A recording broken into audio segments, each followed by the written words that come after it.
Buenos días, ¿cómo están? Hoy estamos muy contentas, Julia Velasco y yo, pues, Cintia Rodríguez, porque tenemos hoy como invitado al doctor Rodolfo Rodríguez Jurado, que es el jefe de Departamento de Anatomía Patológica del Instituto Nacional de Pediatría. Ha sido también jefe del servicio de patología en este mismo instituto, el jefe de Departamento de Patología en el Instituto Nacional de Rehabilitación, es perteneciente al Sistema Nacional de Investigadores y bueno, tiene una amplia carrera donde su investigación la dirigida a la patología pediátrica y a la patología pulmonar principalmente. Es correcto, ¿verdad, doctor? Bueno, sí, de hecho, la patología pulmonar fue parte de mi trabajo como patólogo general 4 años Uh-huh. y me he enfocado principalmente a la patología pediátrica y dentro de esto a la patología tumoral y a la patología infecciosa, ¿no? Y sí abarca, por supuesto, las afecciones pulmonares, ¿no? Muy bien. Bueno, pues queríamos aprovechar su experiencia, sobre todo pues en esta época que estamos viviendo, y que nos empezara a contar un poco desde donde está trabajando, cómo ha visto el tema de la obesidad infantil. Pues la verdad tenido noticias de la obesidad infantil ya desde hace varios años. Como patólogo, el trabajo médico es un tanto cuanto diferente, pero por supuesto que el mantenernos en un instituto nacional donde hay eh, por lo menos un congreso pediátrico diario en el que participamos, pues nos damos cuenta de, pues, de esta enfermedad que se ha convertido en México en un grave problema, ¿no? Ujú. Bueno, en este escenario en el que nos encontramos de pandemia, de COVID, en el que, pues, particularmente en México nos ha pegado durísimo porque tenemos altos índices de casos de obesidad y de diabetes. ¿Cómo pulsan ustedes el tema en los niños y adolescentes que se han visto afectados por esta pandemia? ¿Cuáles son, digamos, los datos que ustedes tienen, que si también tienen que ver con esta otra pandemia que vivimos en México de diabetes? Eh, Afortunadamente en la parte infecciosa los niños se defienden bastante bien, ¿no? Ujú. Eh, Puedo decirles ahí como una comunicación rápida que obtuve de la doctora Marta Márquez, jefa de terapia intensiva, que tuvimos en 4 meses y medio del inicio de la pandemia 20 casos de COVID en niños que requirieron manejo con terapia intensiva y bueno, desafortunadamente solo 2 fallecieron, pero bueno, de 20 solo 2. Eso implica que los niños se defienden bastante bien del COVID. Y uno de los problemas principales son los pacientes que tienen pues ciertas desventajas, por ejemplo, en tratamiento oncológico, etcétera, ¿no? Este, y ¿qué tantos de ellos obesos? Pues creo que esa es una buena pregunta. Desafortunadamente, se decidió por muchas partes no realizar autopsias, ¿no? Si pudiera platicarnos un poco de la importancia y relevancia que existe en este periodo de pandemia, el haber decidido no hacer autopsias, ¿cómo lo ve usted desde su punto de vista como patólogo? ¿Qué significa para la medicina? Fíjense que yo creo que venció el pánico en todo el mundo, el pánico a la enfermedad. Conforme pasó el tiempo y sabemos un poco mejor cómo protegernos del virus, ya se está notando que el hacer estudios post-mortem y especialmente una autopsia completa, siempre yo he sido defensor de una autopsia completa, ¿no? Nos da nueva visión sobre la propia enfermedad y sobre todo ahora que en los grandes centros pueden tener acceso a lo que se conoce como autopsia molecular, Ujú. donde se pueden estudiar qué tipos de virus están afectando, si ha habido mutaciones, qué tipo de daño, por ejemplo, en pulmón, se ha estudiado qué tipo de daño ha hecho el virus y si esto ha favorecido la angiogénesis. En fin, tenemos muchas más herramientas para el estudio post-mortem de estos pacientes. Desafortunadamente, al inicio venció el pánico, creo que ahora ha ido mejorando, pero desafortunadamente nosotros no hemos podido avanzar porque eh, es una medida de la autoridad sanitaria de decidir no hacer autopsias, como que eso bloqueó la posibilidad de la investigación, ¿no? La Secretaría de Salud afortunadamente había dejado la puerta abierta para hacer las autopsias, pero no se ha podido ejercer pues el control de la sala de autopsias que requiere una presión negativa para que el personal de salud tenga menos riesgo, ¿sí? Teniendo todo eso, se puede hacer una autopsia minimizando el riesgo para el personal de salud, ¿no? Y de ahí la importancia de poder tener todo el estudio y qué mejor que tuviéramos todas las herramientas moleculares y genéticas para estudiar la enfermedad propiamente, ¿no? Es una enfermedad nueva Claro. y la autopsia entonces es una enorme herramienta para saber de ella. Pero por qué cree usted que fue esta decisión que más o menos ha sido mundial, ¿no? De no hacer autopsias ante la pandemia? ¿Cuál fue la razón? Yo creo que la protección para el personal de salud, Mm.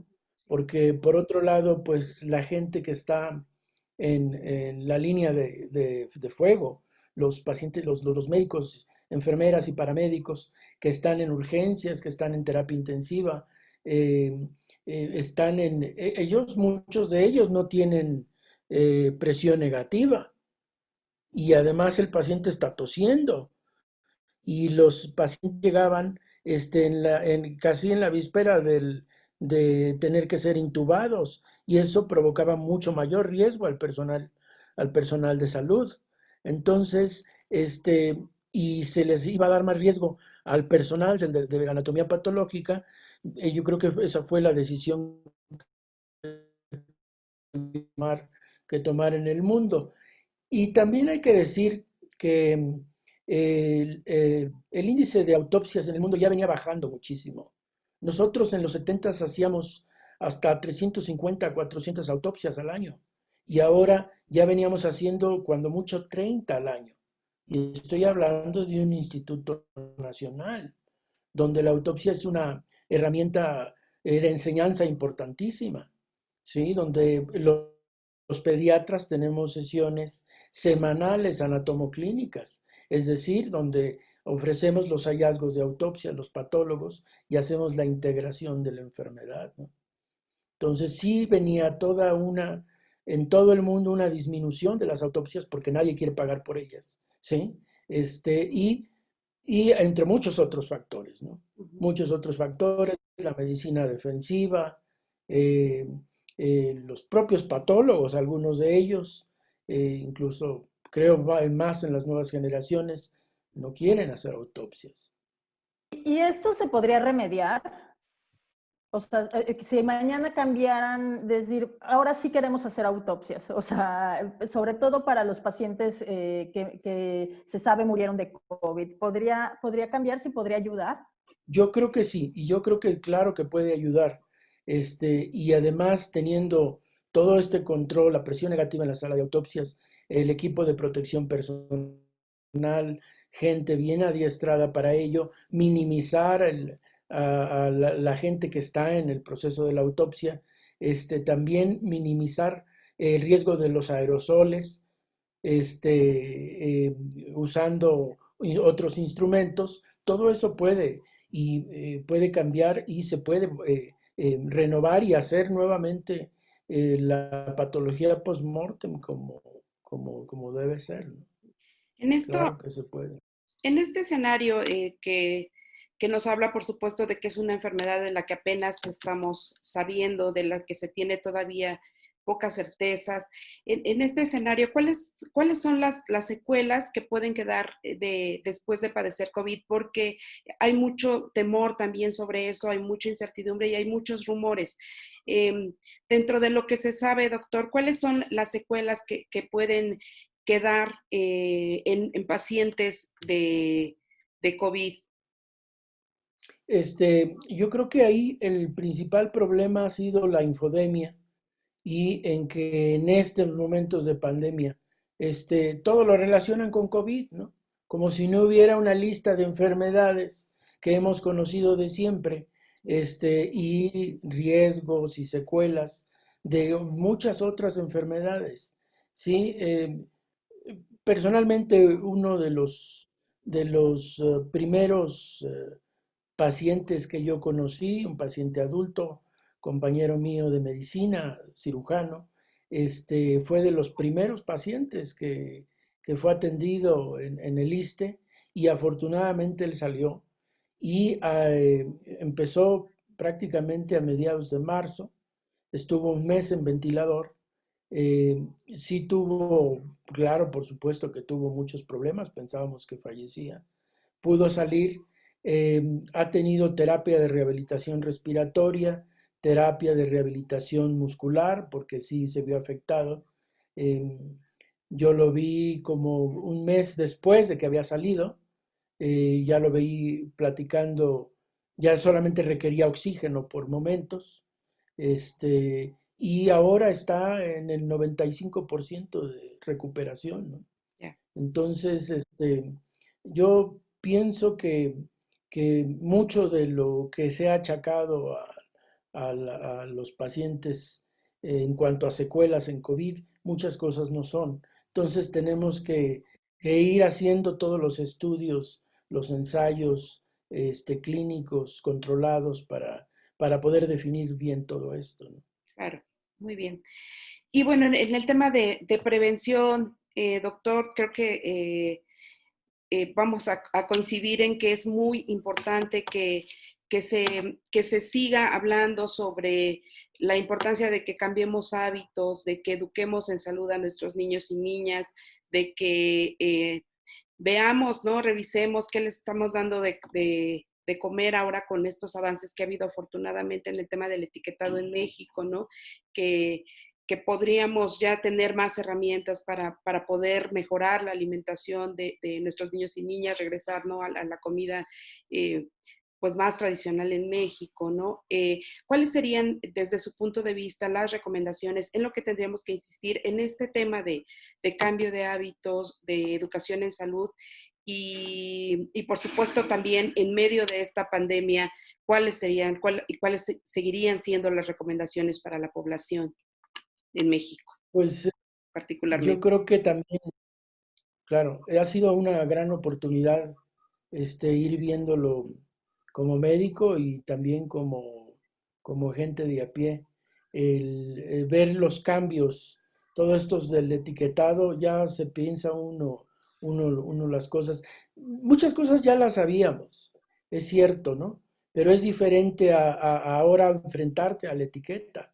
Creo que eso ha sido muy bueno y tendremos que tomar conciencia también, eh, sobre todo los grandes intereses del capitalismo salvaje, ¿no?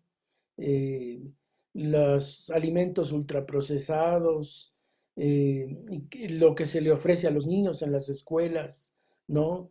Que hubiera un mayor control sobre todo eso, en qué se les está ofreciendo y qué están comiendo propiamente, ¿no? Creo que las adicciones a los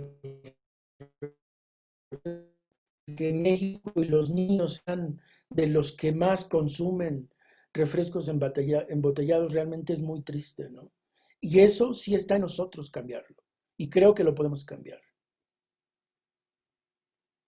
Yo creo que es muy importante saber todo esto que nos cuenta y bueno, pues nos queda más que agradecerle su participación para Salud Primero y esperemos que no sea la última vez y que podamos volver a platicar más adelante. Sí, creo que No, pues les agradezco mucho. muchas Les gracias, agradezco doctor. mucho. Muchísimas gracias. Hasta Gracias. luego. Hasta pronto. Hasta luego.